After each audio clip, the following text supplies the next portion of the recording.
Halo anak-anak semuanya, berjumpa lagi dengan Bu Tini. Bagaimana kabar anak-anak hari ini? Semoga anak-anak semua dalam keadaan baik dan sehat ya. Baik anak-anak, hari ini kita akan belajar tema 6, subtema 4, pembelajaran 1. Kita akan membahas mengenai penghematan energi. Nah, sebelum kita mengawali pembelajaran hari ini, kita akan berdoa terlebih dahulu. Bu Tini akan memimpin anak-anak, silahkan ikut berdoa dari rumah masing-masing. Marilah kita berdoa dalam nama Bapa dan Putra dan Roh Kudus. Amin.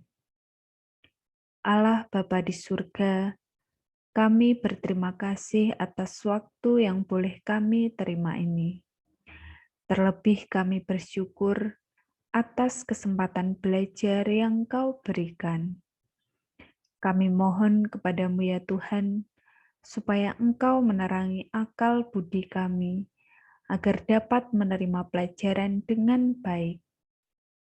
Berilah kami kekuatan agar dapat memahami pelajaran yang akan kami pelajari ini. Berilah pula kami semangat belajar yang tinggi, supaya kami dapat belajar dengan rajin, tekun, dan teratur. Ya Tuhan, bantulah dan dampingilah kami dalam belajar ini. Amin. Dalam nama Bapa dan Putra dan Roh Kudus. Amin. Baik anak-anak, kita sudah berdoa bersama. Nah, selanjutnya Bu Tini ingin bertanya, anak-anak siapa yang masih ingat di pembelajaran di subtema 3 kemarin kita sudah belajar tentang apa saja? Ya, yang pertama kita sudah belajar mengenai sumber-sumber energi alternatif. Ya, ada banyak macamnya, ada air, matahari, angin, biogas, dan lain sebagainya. Lalu yang kedua, kita sudah belajar menghitung lama waktu suatu kejadian. Dan yang ketiga, kita sudah belajar mengenai hak dan kewajiban terkait dengan kebersihan. Nah, pada pembelajaran 1 kali ini, materi yang akan kita pelajari, yang pertama yaitu penghematan energi listrik di rumah. Lalu yang kedua, teknik membuat prakarya. Dan yang ketiga, menentukan luas bangun datar dalam satuan tidak baku. Nah, anak-anak langsung saja kita ke materi yang pertama, yaitu penghematan energi listrik di rumah. Nah, di sini Bu Tini ada gambar. Kira-kira yang gambar yang pertama ini gambar apa, anak-anak? Iya, gambar seorang anak yang sedang mematikan keran karena sudah tidak digunakan. Lalu yang kedua, ya ini adalah gambar anak-anak yang pergi ke sekolah dengan menggunakan sepeda. Nah, dua contoh yang ada di gambar ini adalah contoh cara menghemat energi. Nah, kenapa kita harus menghemat energi? Kita harus menghemat energi karena sebagian besar energi berasal dari sumber energi yang tidak dapat diperbaharui. Apa itu sumber energi yang tidak dapat diperbaharui? Sumber energi yang tidak dapat diperbaharui adalah sumber energi yang berasal dari dalam bumi. Contohnya seperti minyak bumi dan juga batu bara.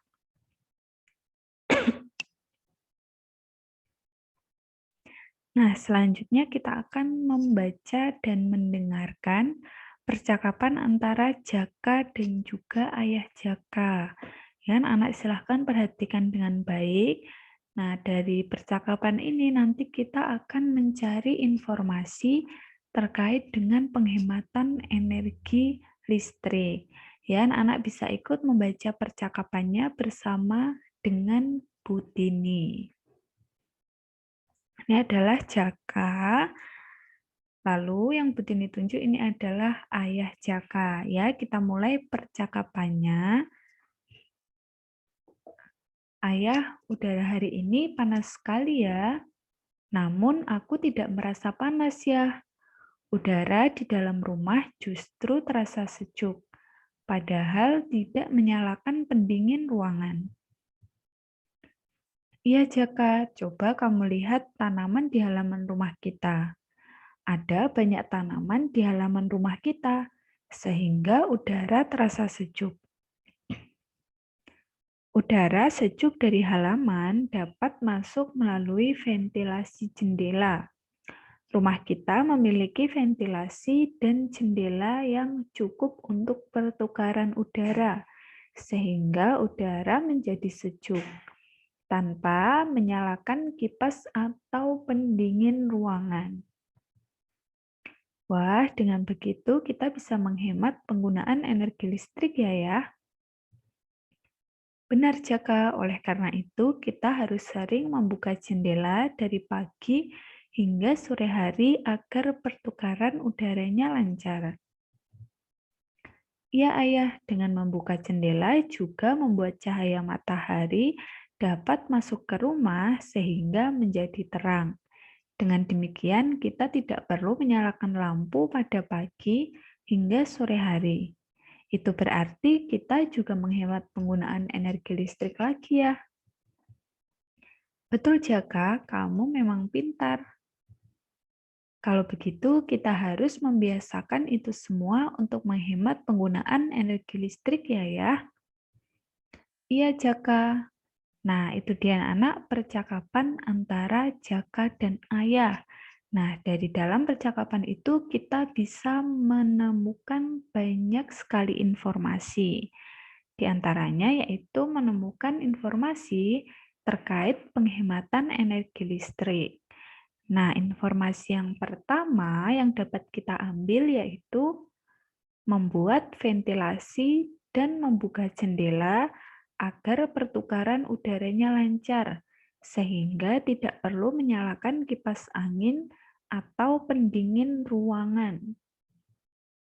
Lalu yang kedua, membuka jendela dari pagi hingga siang hari agar cahaya matahari dapat masuk ke ruangan sehingga tidak perlu menyalakan lampu. Nah, itu dia informasi-informasi terkait penghematan energi listrik terutama ketika berada di rumah. Nah, selanjutnya Butini ada gambar lagi. Nah, anak-anak kira-kira ini adalah gambar apa? Ya, ini adalah gambar TV mainan yang terbuat dari kardus. Nah, dalam membuat prakarya TV mainan ini, kita memerlukan teknik-teknik dalam membuat prakarya. Ya, masih ingat ya anak, teknik dalam membuat prakarya? Yang pertama adalah teknik potong. Teknik potong adalah teknik yang dilakukan dengan cara memotong atau membagi bahan menjadi dua atau lebih.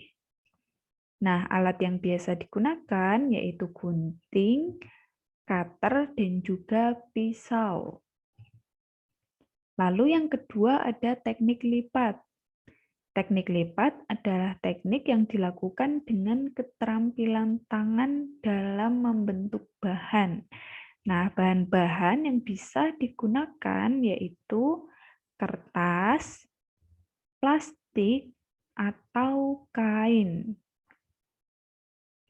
Lalu teknik yang ketiga adalah teknik sambung. Teknik sambung adalah teknik yang dilakukan dengan cara merekatkan, menempelkan, atau menggabungkan bahan menjadi satu bagian. Alat yang biasa digunakan yaitu lem, tali, dan juga selotip. Yaitu dia anak-anak 3 teknik membuat prakarya. Ya, tadi ada teknik potong, teknik lipat, dan juga teknik sambung. Nah, selanjutnya kita akan belajar menentukan luas bangun datar dalam satuan tidak baku. Di sini Butini ada satu contoh soal. Anak-anak perhatikan dengan baik contoh soalnya ya. Upin di rumah Jaka memiliki permukaan berbentuk persegi. Persegi termasuk bangun datar. Nah, pertanyaannya, berapa luas bangun datar pada gambar? Lalu, bagaimana cara menentukan luas bangun datar pada gambar? Nah, selanjutnya, yang pertama kita akan menentukan terlebih dahulu. Ini adalah jenis bangun datar apa, anak-anak? Ya, ini adalah bangun datar persegi panjang, karena memiliki panjang dan juga luas yang berbeda. Nah, untuk menentukan luasnya, kita akan menentukan dulu cara menghitung luas persegi panjang dalam satuan tidak baku. Luas bangun datar persegi panjang itu dapat dinyatakan dengan banyak persegi satuan yang tepat menutupi bangun tanpa celah. Selain itu, luas persegi panjang juga dapat ditentukan dengan mengalihkan panjang dan lebarnya. Ya, ini tadi dia adalah bangun datar persegi panjang. Nah, di dalam persegi panjang ini ada kotak-kotak berbentuk persegi.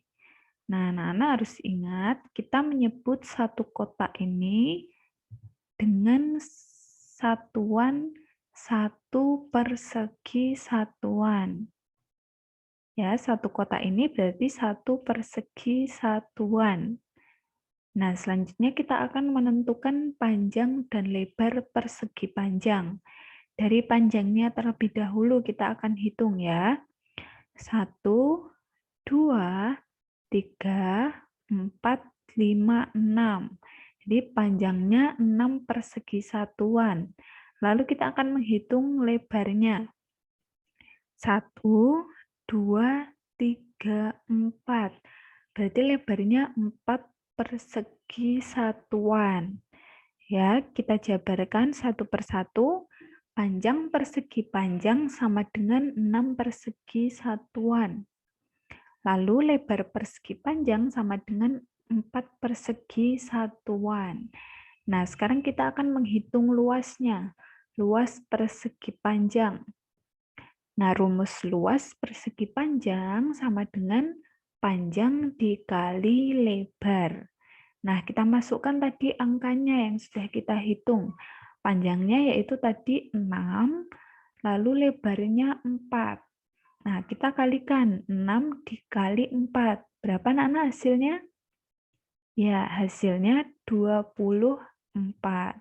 Jadi, luas bangun datar pada gambar adalah 24 persegi satuan. Nah, itu dia anak-anak materi kita untuk hari ini. Selanjutnya yaitu tugas. Tugas untuk hari ini, anak-anak silahkan mengerjakan LKS halaman 97 sampai 98. Penilaian harian A dan B. Jawabannya silahkan langsung ditulis pada LKS. Jangan lupa untuk difotokan dan dikirim ke Bu Tini. Ya, nanti Bu Tini akan periksa satu persatu. Nah, itu dia anak-anak pembelajaran kita untuk hari ini. Sebelum kita mengakhiri pembelajaran hari ini, kita akan berdoa terlebih dahulu. Ya, kita akan berdoa bersama-sama. Marilah kita berdoa dalam nama Bapa dan Putra dan Roh Kudus. Amin.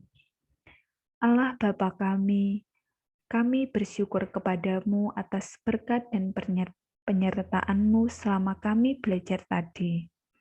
Semoga apa yang baru saja kami pelajari berguna bagi hidup kami dan berguna juga bagi sesama. Ajarlah kami untuk tidak menjadi sombong atau congkak karena hasil belajar ini. Kami mohon ampun atas segala kelalaian selama belajar tadi. Semoga kesulitan dan kegagalan dalam belajar tadi tidak membuat kami mudah putus asa. Semuanya ini kami serahkan kepadamu dengan pantaran Kristus Tuhan kami. Amin. Dalam nama Bapa dan Putra dan Roh Kudus. Amin.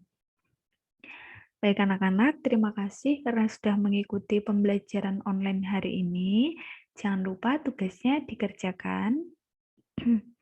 Tetap jaga kesehatan di rumah dan sampai jumpa di pembelajaran selanjutnya.